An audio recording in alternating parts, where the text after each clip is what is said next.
आप देख रहे हैं नेट्रिक न्यूज, साहस सच कहने का। नमस्कार, मैं हूं आपके साथ प्रेरणा तलवार और आप देख रहे हैं नेट्रिक न्यूज। और 5 राज्यों में हुए विधानसभा चुनाव के नतीजे आने के बाद ये देखा गया कि हर जगह बीजेपी अपनी हार को छिपाने के लिए 10 तरीके की बयानबाजी कर रही है। साफ है कि मध्य प्रदेश, राजस्थान, छत्तीसगढ़ के चुनाव के परिणामों ने बीजेपी की बोलती बंद कर दी है, जिससे कि बीजेपी बौखला सी गई है। कांग्रेस की इन 3 राज्यों में बड़ी जीत के बाद ऐसा होना वाजिब है। ये 3 राज्य मध्य प्रदेश, राजस्थान और छत्तीसगढ़ एक दशक से भी ज्यादा से बीजेपी का गढ़ माने जाते रहे हैं।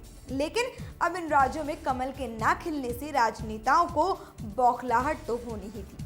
बीते दिनों में देखा गया था कि चुनाव जीतने के लिए सभी राजनीतिक पार्टियों ने कई तरीके के मुद्दे उठाए थे, जिनमें राम मंदिर के मुद्दे ने खूब तूल पकड़ी।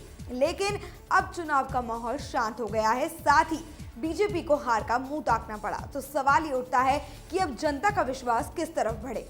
जहां एक तरफ कांग्रेस की जीत हुई है, उससे ये लगता है कि शायद कांग्रेस के द्वारा अब राम मंदिर को 2019 के लोकसभा चुनाव में जीत के लिए सहारा बनाया जा सकता है।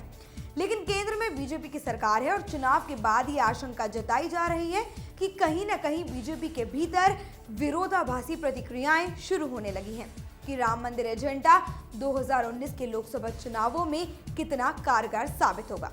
इतना ही नहीं, बीजेपी की हार पर अन्य पार्टियों के नेताओं ने भी कई तरीके की टिप्पणियां कसी हैं, जिनमें से एक है लोक जनशक्ति पार्टी के सांसद चिराग पासवान, जिन्होंने कहा है कि बीजेपी की हार का कारण हनुमान और राम मंदिर है।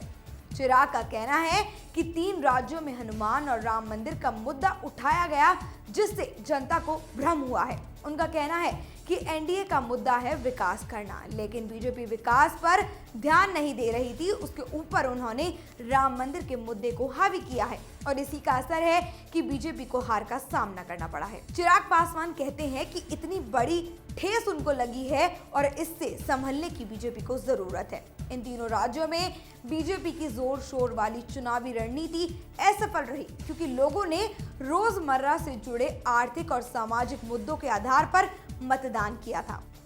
आपको बता दें कि ऐसा माना जा रहा है कि बहुत बड़ी संख्या में मतदाताओं ने चुनाव से पहले ही परख लिया था कि बीजेपी अपने हिंदुत्व एजेंडा को राम मंदिर मुद्दे से बढ़ावा दे रही है। और आपको बता दें कि 1990 के दशक में राम मंदिर मुद्दे ने राष्ट्रीय राजनीति में बीजेपी को एक बड़े खिलाड़ी के रूप में पेश किया था। लेकिन जाहिर है कि अब राम मंदिर मुद्दा बीजेपी के लिए उतना शक्तिशाली चुनावी हथियार नहीं बचा है और अब देखा जा रहा है कि अयोध्या में मंदिर बनाने के लिए आरएसएस और उसके सहयोगियों ने मोदी सरकार पर जो दबाव बनाया है, उससे बीजेपी को राम मंदिर मुद्दे को अहमियत देनी पड़ी और विकास के एजेंडा को दरकिनार करना पड़ा। लेकिन अब बीजेपी को राम मंदिर प्रचार पर अपनी रणनीति पर पुनर्विचार करना होगा और ये जरूरी बन चुका है।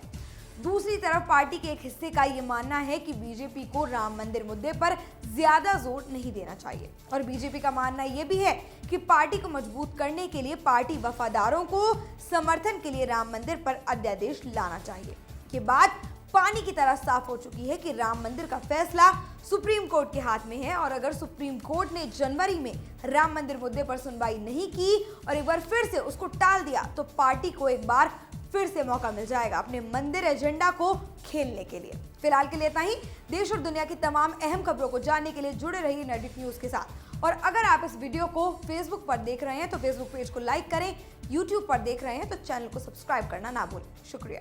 हमारे साथ जुड़े रहने के लिए हमारे YouTube चैनल को सब्सक्राइब करें, साथ ही बेल आइकन को दबाएं। नेट्रिक न्यूज की खबरें सबसे पहले देखने के लिए।